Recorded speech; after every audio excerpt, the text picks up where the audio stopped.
Welcome to Benaras. আমরা এখন আছি বেনারসে, বারাণসীতে। তো এটা কতবার এলাম এটা নিয়ে মা? 3-4 বার তো আগে নিয়ে এসেছি আমরা। হ্যাঁ, এটা নিয়ে আই থিঙ্ক এটা আমাদের 4th টাইম ইন বেনারস। এতদিন বেনারসে এসেছি বাই ট্রেনে। ফার্স্ট টাইম আমরা ওখান থেকে বাই কার এলাম, যেটাতে আমি দেখলাম টাইম লাগলো সেটাও তোমাদের বলে দিচ্ছে যে আমরা মোটামুটি রাত 9টা থেকে 9:30টার মধ্যে রওনা দিয়েছিলাম নবদ্বীপ থেকে। আর রাস্তায় জাস্ট ডিনার করা আর 2-3 বার চা খাওয়ার জন্য আমরা দাঁড়িয়েছি। এর থেকে বেশি আর কোনো সময় নষ্ট হয়নি। তো আমরা মোটামুটি সকাল 10টায় এখানে পৌঁছে গেছি বারাণসীতে একদম। আর রাস্তা বলি ভীষণ ভালো রাস্তা, 2-একটা জায়গায় একটু খারাপ আছে রাস্তা, তাছাড়া কিন্তু রাস্তা মানে থ্রু আউট নবদ্বীপ থেকে বারাণসীর রাস্তা কিন্তু খুব ভালো। তো বাই কারে যদি কেউ আসতে চাও ইজিলি আসতে পারো, খুব মানে ভালো একটা এক্সপিরিয়েন্স হবে। তো আমরা পৌঁছে গেছি বারাণসীতে। আমাদের হোটেল হচ্ছে দ্য প্রিমিয়ার ভিলা। সেখানে আমরা চেক ইন করে লাগেজ টাগেজ রাখলাম, একটু জাস্ট রেস্ট নিয়েছি 1-1.5 ঘন্টা মতো। এবার আমরা বেরিয়ে যাচ্ছি একটা জায়গার উদ্দেশ্যে। তো বাবা আসেনি, হোটেলেই আছে, আমি আর মা যাচ্ছি। আর দিদি আসেইনি, মানে ওর কাজ আছে সেই জন্য কলকাতায় আছে। সো আমরা দুজন এখন যাচ্ছি প্রয়াগরাজ, এলাহাবাদে। এর আগে ওখানে গেছিলাম একবার, আমরা এলাহাবাদেও ছিলাম। তো এলাহাবাদে থাকলে সেখান থেকে প্রয়াগরাজ যাওয়া কাছে, আর বেনারসে থাকলে বেনারস থেকে মোটামুটি 2 ঘন্টা মতো সময় তো লাগে। তো চলো দেখা যাক কতক্ষণ সময় লাগে আজকে। আর প্রয়াগরাজে গিয়ে বাদ বাকিটা সবটা দেখাচ্ছি। আর পরে তো বারাণসী আমরা এখন আছি, ঘুরে সবটা দেখাবো, সঙ্গে থাকো। ফাইনালি পৌঁছে গেছি প্রয়াগরাজে, এলাহাবাদ। তো এখান থেকে প্রয়াগরাজের এই ঘাট থেকে মেনলি আমরা এখন যাব ত্রিবেণী সঙ্গম ঘাটে। তো এখানে এসে আজকে যেটা দেখলাম সেই জিনিসটা হচ্ছে এখানে চলছে এখন মহা মাঘ মেলা। তো সেটা আমি পরে এসে এখানে দেখাচ্ছি যে কত লোক, কত টেন্ট বানানো আছে, কত শিবির এখানে, জাস্ট সেটা আমি একটু পরে দেখাচ্ছি এখানে এসে। তো এখন আমরা বোটে করে চলে যাচ্ছি ত্রিবেণী সঙ্গমে মেনলি স্নানটা হয়, তো মা স্নান করবে সেই জন্য। আর এখানে আমি যেতে যেতে ওদের থেকে শুনে নিচ্ছি স্নান কবে কি আছে, সেটাও তোমাদের বলে দিচ্ছি। তো দেখো আমরা বোটে উঠে গেছি, এটা বোটের প্রাইসটা আমি বলে দিচ্ছি। তো এইরকম যে বোটগুলো দেখছো এখানে শেয়ারিংও আছে, আবার তোমরা সেপারেটও যেতে পারো। তো শেয়ারিং গেলে 750 পার পার্সন ওরা নেয় বোটে। সেই একটা বোটে মোটামুটি 8 জন 10 জন 12 জন যেরকম যায়। সেটাতে একটু টাইম লাগবে, তোমাকে একটু ওয়েট করতে হবে, কারণ যতক্ষণ না বোট ফুল হবে ততক্ষণ ওরা যায় না। 750। আর এটাতে অনেকটাই বলেছিল, প্রায় 3200 3200 টাকা, বাট অনেকটা বার্গেনিং করার পর অ্যাট লাস্ট 2000-এ রাজি হয়েছে ওরা। তো এই বোটা দাদার নাম্বার আমি শেয়ার করে দেবো যদি তোমাদের লাগে। আমাদের শুরু হয়ে গেছে বোট সফর। আর এখানে এই যে পাখি, এই কেউ উপরে বসেছে দেখো। इतना लेके क्या करेंगे? দেখো লাইফ জ্যাকেটটা কিন্তু পরতেই হবে, এটা ম্যান্ডেটরি, নালে ওখান থেকে তোমার বোট ছাড়তে দেবে না। এবার যে জিনিসটা আমরা নিয়েছি সেটা হচ্ছে পাখির জন্য খাবার। তো এবার এটা দিতে হবে ওদেরকে। প্রচুর পাখি এখানে, ঠিক যেমন বেনারসের ঘাটে আমরা দেখি, তো এখানেও সেরকম। এগুলো হচ্ছে সাইবেরিয়ার পাখি। আর এইদিকে দেখো মহা মাঘ মেলার যে শিবির, সেই শিবিরটা এদিকে প্রচুর লোক, এদিকে লিটারালি প্রচুর লোক। তো আমি এখন এখানে একটু খাবার টাবার দিই, পাখিকে একটু ভিডিও করি। এদিকে দেখো পাখিগুলো এত উড়ছে, মানে এত সুন্দর লাগছে দেখতে, কি বলবো। আর এদিকে দেখো মাঘ মেলার পুরো শিবির, এখানে টেন্ট, সব কিছু, খাওয়া দাওয়া। ये जमुना है, ये वाला जमुना, उसका स्लो वाटर। ओके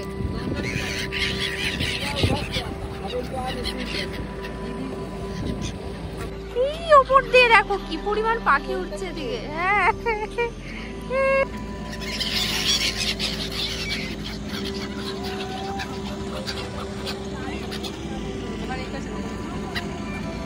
পালা। হ্যাঁ মাকে বলেছি একটু দিতে দাও মা। এই মা দিয়েছে। বাপরে কি করে ওরা, একবার দেখো জাস্ট, একবার দেখো। আমাদের ওপরটায় পুরো একদম ছাউনির মতো ঘুরে বেড়াচ্ছি।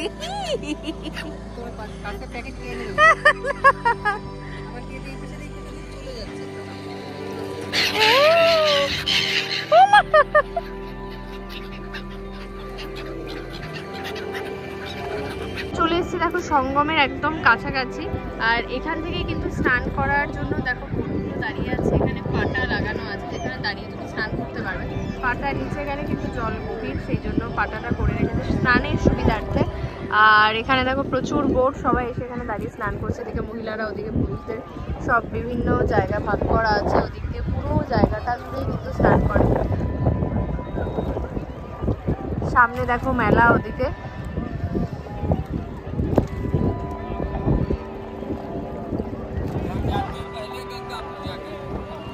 বোট ছিল, সেখান থেকে এসে এখানে সুন্দর পাটা ইজিলি খুব স্নান করতে পারবে। আর এখানে জল কিন্তু এতটাও গভীর না, তো এটা এই জায়গাটা বেশ ভালো লাগছে। আর এখান থেকে দেখো পুরো সঙ্গম, পুরো প্রয়াগরাজের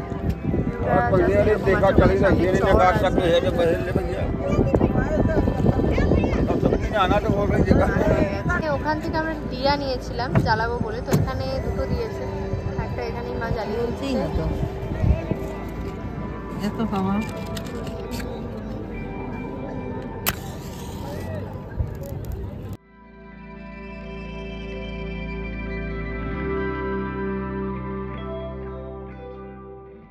তিনটে দিয়েছে, গঙ্গা, যমুনা, সরস্বতী, এখানে তিনটে নদীর উদ্দেশ্যে তিনটে দিয়া এরকম ভাবে সাজিয়ে দিয়েছে দেখো।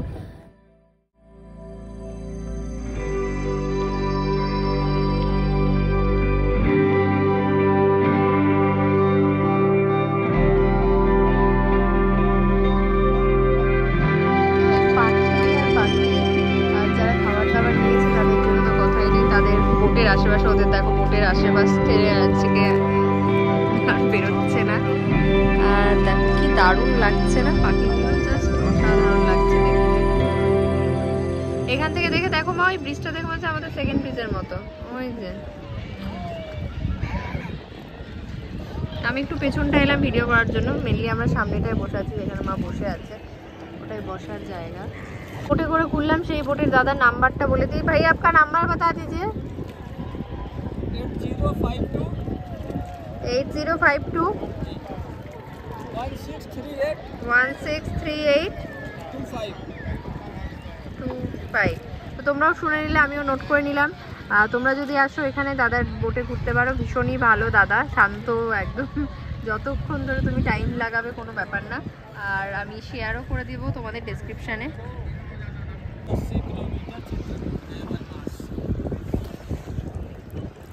তো এটা দেখো সামনে বড় যে কেল্লাটা দেখা যাচ্ছে, এটা আকবরের কেল্লা। আর বললো এর নিচেই নাকি রাজা দশরথের পিণ্ডদান করেছিলেন রামচন্দ্র।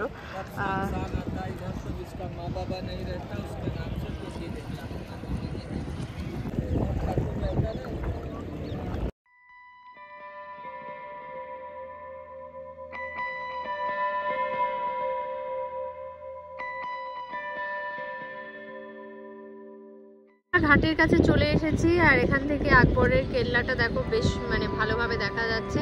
আর এখানে কিন্তু গোটা জায়গাটা জুড়ে দেখো বোট পেয়ে যাবে, প্রচুর বোট অ্যাভেলেবেল। আর এই যে টাইমটায় আমরা এসেছি, এই টাইমটায় শীতকালে আর একটু আগে পরে আসলে এই পাখির যে ব্যাপারটা, এটা এনজয় করতে পারবে বেশি করে, কারণ যেহেতু এটা সাইবেরিয়ার পাখি।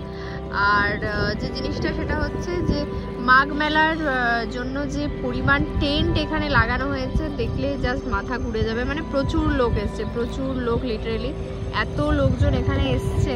আর এত টেন্ট, যখন বড় ব্রিজটায় আমি উঠবো তখন আমি ওখান থেকে একবার দেখাবো যে এত ভিড়।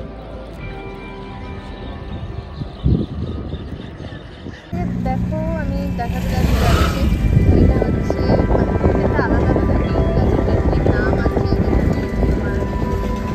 খাওয়া দাওয়ার ব্যবস্থা সব কিছু। মেলা যেরকম হয় আর কি, মাঘ মেলা বলেছে এটা, তো বুঝতেই পারছো সেই রকম। আর ভেতরে দেখো টেন্ট দেখা যাচ্ছে সব জায়গায় থেকে, প্রচুর টেন্ট ঘুরে গেলে মানে যেরকম সেখান থেকে দেখা যাবে আরো ভালোভাবে ভিউটা দেখাচ্ছে।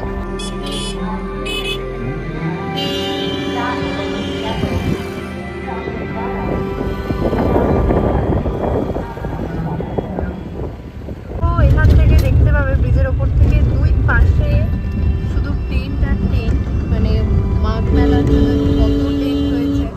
এখনো মেন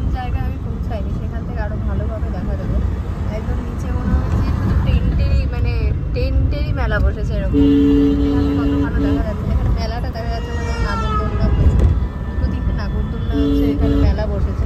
আর মেন ব্রিজে উঠে আমি দেখাচ্ছি ব্যাপারটা শুরু হয়ে গেছে। কিন্তু বিশাল জায়গা দিয়ে শুধু সাদা মাথা দেখতে পাবে, সেগুলো কিন্তু সবই হচ্ছে টেন্ট। আর সামনে ওই পাশে দেখো বিশাল বিশাল জায়গা নিয়ে, এই পাশে আছে, এই পাশেও দেখতে পাচ্ছ দেখো টেন্ট, শুধু টেন্ট আর টেন্ট। কারণ প্রচুর লোক এসছে, বুঝতে পারছো। আর মানে টেন্টের সংখ্যা থেকে কোনো টেন্ট কিন্তু খালি নেই। যারা টেন্ট পায়নি এই টেন্টগুলো তারা আবার নিজেদের মতো ত্রিপল দিয়ে টেন্ট বানিয়ে নিয়েছে। এবং প্রত্যেক দিনের জন্য রয়েছে প্রসাদ, খাওয়া দাওয়ার ব্যবস্থা। সেই জন্য মানে প্রচুর লোক এসছে, প্রচুর মানুষের ভিড় এই মহা মাঘ মেলায়। এখান থেকে কতটা কি বোঝা যাচ্ছে জানি না, মেনলি বোঝা যাচ্ছে দেখো একবার কত কত মানুষ এসছে। আমি ভাবো দূরে যত দূর অব্দি তাকাবে তত দূর অব্দি কিন্তু শুধু টেন্টই দেখা যাচ্ছে এখানে।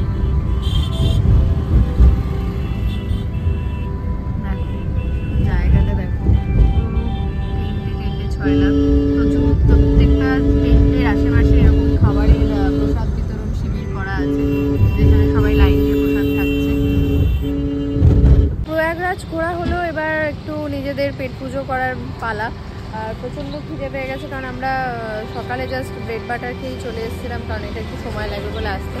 এটা একটা রেস্টুরেন্টে দাঁড়ালো, বেশ মাছ টাছ দিয়ে ইয়ে করা। যাচ্ছি আমরা ভেতরে, দেখা যাক কী পাওয়া যায় এখন। আমরা এখানে বসেছি, অর্ডারও দিয়ে দিয়েছি। আর থালি, আমাদের থালি চলেও এসেছে। আমি গল্প বলতে বসলাম, থালি চলে এলো। ঠিক আছে চলো পরে খেয়ে নিই, তারপর দেখাচ্ছি। হচ্ছে থালি। যাই হোক, খিদের সময় যা দিয়েছে গরম গরম এটাই অনেক। আমাদের লাঞ্চ হয়ে গেছে, এখন আমরা বেরোবো। লাঞ্চ অলমোস্ট 4টের সময় হলো আমাদের। আর এখন আমাদের যে ড্রাইভার দাদা নিয়ে এসছে, সে কোথায় গেছে তাকে খুঁজে পাওয়া যাচ্ছে না, সে আসছেও না। তো ওখানে বসে আমি যে গল্পটা বলতে গেছিলাম, আমাদের খাবারটা চলে এলো। তো আমরা যখন লাস্ট টাইম মানে এইবার আসার আগে আমরা যখন এসেছিলাম প্রয়াগরাজে, তখন ঠিক সেই রকম সিচুয়েশান ছিল যে কেদারনাথের জাস্ট মানে বৃষ্টি হয়ে বন্যাটা শুরু হচ্ছে। মানে আমাদের মনে আছে আমরা সেবার এসে এলাহাবাদে ছিলাম, এলাহাবাদ থেকে আমরা বেনারস গেছিলাম বিশ্বনাথ মন্দির দর্শন করতে। তো আমরা এলাহাবাদে এখানে প্রয়াগে এসেছিলাম, দিদা ছিল তখন আমার, আমি দিদা মা দিদি সবাই এসেছিলাম, স্নান টান করে গেছিলাম। দিদি আসেনি মনে হয়, ও এসে উজ্জয়িনী গেছে। হ্যাঁ দিদি আসেনি, আমি দিদা আর মা এসেছিলাম। আমরা এখানে এসে স্নান টান করেছিলাম, বাবা তখন হোটেলে ছিল এলাহাবাদে। তো আমরা এখানে স্নান করে, প্রয়াগরাজে স্নান করে গিয়ে হোটেলে বসে লাঞ্চ করছি। তখন আমরা খবরে দেখতে পাচ্ছি যে কেদারনাথে প্রচুর বৃষ্টি হয়েছে এবং বন্যা হয়ে গেছে তখন অলরেডি স্টার্ট, এবং মিলিটারির পুরো ফোর্স নামিয়ে দেওয়া হয়েছে উদ্ধার কার্যের জন্য, এরকম আমরা খবরে তখন দেখছিলাম। তারপর তো আমরা বাড়ি গিয়ে যে এক্সট্রিম ব্যাপারটা সেটা আমরা বাড়ি যাওয়ার পর দেখেছিলাম। তো সেটা আজকে মনে পড়ে গেল, মানে একদম সিচুয়েশনটা আমার মনে আছে। স্নান টান করে গিয়ে আমরা লাঞ্চ করছি, আর সেই সময় এরকম একটা নিউজ দেখছি আমরা হোটেলের রেস্টুরেন্টে বসে। তো তারপরে সেই বহু বছর পর আজকে আবার আমরা এলাম। আমরা সঙ্গম থেকে ফিরে চলে এসেছি বেনারসে, আর এখানে এসে এখন বেরিয়েছি। তো আমি সঙ্গমের পার্টটা আলাদাই তোমাদের সাথে শেয়ার করব, যাতে খুব বড় ভিডিও না হয়ে যায়, আবার সব ছোট্ট ছোট্ট করে আমি শেয়ার করতে পারি। তো এখন আমরা বেরিয়েছি বেনারস সফরে, তো সেটা নেক্সট ব্লগে আসবে।